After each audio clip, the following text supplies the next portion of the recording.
Hello once again, my delightful little ghouls and goblins. Polish up that silver sword, for today we're going out into the woods to hunt some dreadful mythical creatures not even the Witcher would go toe to toe with. The undead, werewolves, and more. Today we're gonna crack open the bestiary and take a look at the top 5 mythical creatures feared by the devil. Let's dive on in. Let me know down below in the comments if any of these were new to you, or if you know everything there is to know about cryptids. Number 5. Draugr. First up on our list is going to be the Norwegian undead creature, the Draugr. If you're a fan of RPGs like Skyrim or God of War, no doubt you are already very familiar with the Draugr, because you've likely encountered roughly 30,000 of them in one of Skyrim's many crypts. Now the ones that populate Bleak Falls Barrow aren't exactly impressive, so let's learn about the real life inspiration. Well, you know, as real as a mythical creature can be. A Draugr, sometimes also called a dragon, is the ghost of a warrior who has stayed on Midgard. Draugr live in their graves, often guarding some treasure they'd collected in their worldly days at their burial mound. This is why, in Skyrim, you find them in the hundreds in tombs. That makes the most sense where you'd find a bunch of zombies, right? Ancient folklore suggested that if a man was to be lain to rest without actually being lain down, so if, you know, a body was left slump over or sitting, kneeling, what have you, any of the many ways that warriors land after they've passed, then the soul wouldn't be able to rest, and their body would be reanimated as a Draugr, doomed to protect their gold for the rest of their days in this mortal coil. It's said that those with dark spirits become Draugr, those with hearts of greed, hate, or with unfinished dealing. Now in life, a Draugr was a mighty Viking warrior, and in death, they keep that immense strength. Draugr are said to be supernaturally strong, although they give off an appearance of weakness, you know. They look necrotic, rotten, and generally foul, and are described as being pretty difficult to put down permanently. Some folklore even saying that they are resistant to most human weaponry. Now an interesting bit of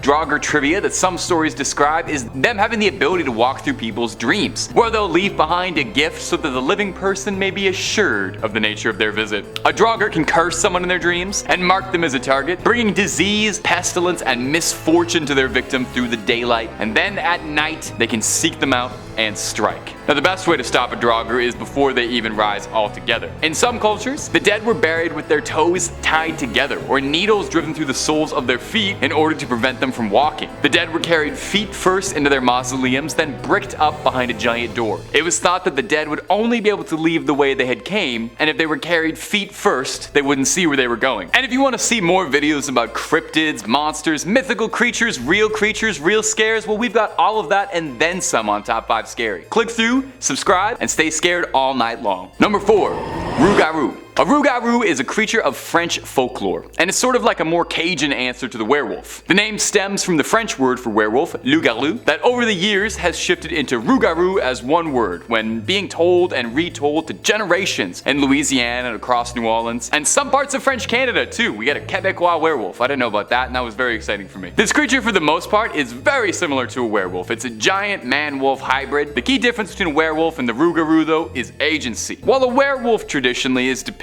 as being powerless and at odds with their curse, often transforming, you know, at the worst possible time. It's always right before a big date or dance or something. A Rougarou has way more control. It keeps its human intelligence, its consciousness, and its faculties about it, even while it's changing into a monstrous wolf form, presenting the most dangerous elements of man and wolf. Throughout the 16th century, it was thought that the monstrous Rougarou was responsible for just about everything that could go wrong in a village. Missing livestock, robberies, people missing, all the work of troublesome French werewolves. So, like I said, it resembles one pretty closely. Ferocious claws, giant teeth, bipedal wolf man, although it can conceal itself as just a regular looking human, so you never know who you can trust. Just keep an eye out for anybody munching on dog treats at lunch. In Cajun legends, the creature is said to dwell in the swamps and the backwoods. There are several variants and local legends for where the Rougarou stems from. Sometimes, the legend states that it was someone who was cursed, either by voodoo or witches, and cursed to have a lust for human blood. Another really interesting variation I found of a Rougarou's origins is that they are born out of those who break the rules of Lent, coinciding with old legends being told to get Cajun children to behave. If you make a promise to give something up for Lent and you break your promise, it's said a Rougarou will sneak into your house while you sleep and drag you by the toes into the murky swamps, never to be seen again. The workaround? Just don't make any promises for anything, ever. Don't ever try to improve yourself. Number 3. Nightmarchers. Much like their Norwegian cousins the Draugr, the Nightmarchers are a mythical legion of ghostly warriors who refuse to break formation, even in death. The Nightmarchers come to us from Hawaiian folklore and are the ghosts of ancient Hawaiian warriors who serve as the royal vanguard for a sacred king. They rise on nights that honor their ancient gods, and they're said to come forth from their burial sites, or even to rise up from the ocean, returning to the world of the living once more. The Nightmarchers rise, but leave their bodies behind still entombed in the dirt, and are spectral warriors, unlike the Draugr. They don't have physical forms anymore. Kinda cooler, to be honest. They appear as they did in life though, dressed for battle, carrying their spears, clubs, beating their drums, blowing conch shells, letting just about everybody know that they are back and their advancing march is coming towards you. Now, despite being named the Nightmarchers, they don't actually march. Their feet don't touch the water or ground as they sort of float through the night, and unless you saw them with your own eyes, you wouldn't know they'd ever existed. They don't leave any traces of anything. I mean, I guess that makes sense when you don't have footprints. Now, on nights that honor them, they march through the darkness as soon as the sun sets and spend the rest of the night marching ever forward. It's said on these nights you can hear their chanting, their marching, and you can become very aware of the foul, death-like odor that follow them. Now,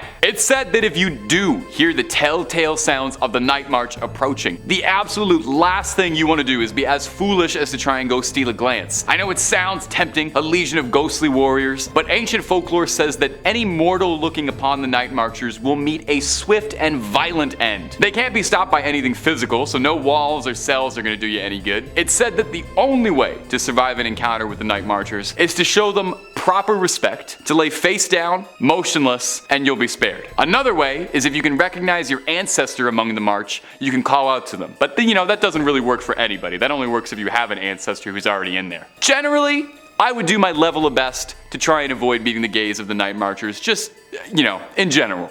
Number 2. Ushi-Oni. Coming up next on the list is going to be a demon from the land of the rising sun, the Ushi-Oni. An Ushi-Oni is a demon taking the form of an ox, and its name literally translates to ox demon. I love when they're literal like that. The Ushi-Oni is depicted many different ways, but one trait that's common across all versions and depictions of the creature is that it's bearing the head of an ox with a body of something wretched that it should not have. Sometimes it's got a horrible spider body and it's got all these long elongated legs. Sometimes it's got a scary mammalian predator body like a cat. Sometimes it's even got the body of a human, but the head of an ox, like a Japanese answer to a minotaur. Case in point, always has an ox head.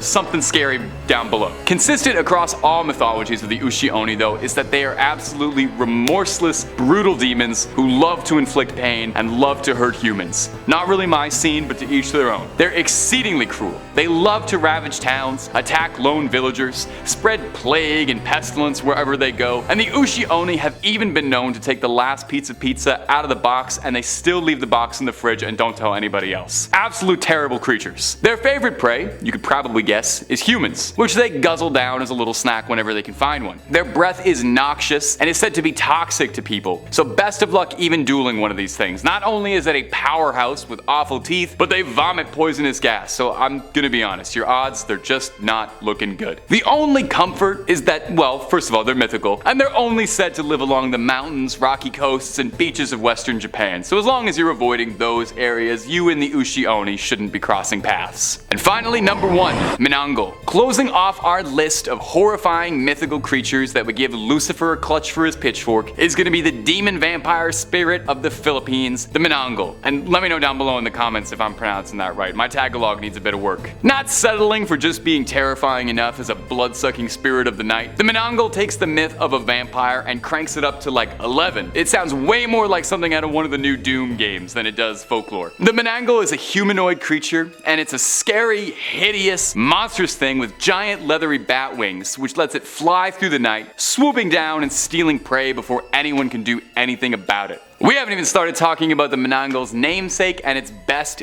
gimmick. The name comes from the Tagalog word tangle, again let me know if I'm pronouncing that right, which means to remove or to separate, with its name translating kind of literally to one who separates itself. The reason for this is because the Manananggal can split its top half from its bottom half, taking to the skies as a disembodied torso with horrid bat wings flapping around, causing all kinds of terror. I can't imagine anything quite as horrifying as just a torso with wings and it's, I don't know, guts and entrails free flowing flying around in there. I don't know if it seals seals itself off or if there's a ton of spill every time it does this. Much like traditional vampires, a Manananggal is said to be thwarted by garlic. Sprinkling a little crushed garlic, like Salt Bae style, on top of a disembodied torso is enough to get rid of it, so keep a few cloves in your pockets. It's said it prefers to prey on sleeping targets, and I gotta say, no honor in doing that, and it seeks out newlyweds or couples in love. Very good news to me, which means I'm probably safe forever as a guy who eats a lot of garlic, doesn't sleep much, and keeps to myself sometimes. Yeah, I think that's gonna be it for this video, my ghouls and goblins. Let's wrap this one up. Thanks so much for watching. Keep on creeping on, and I'll see you in the next one.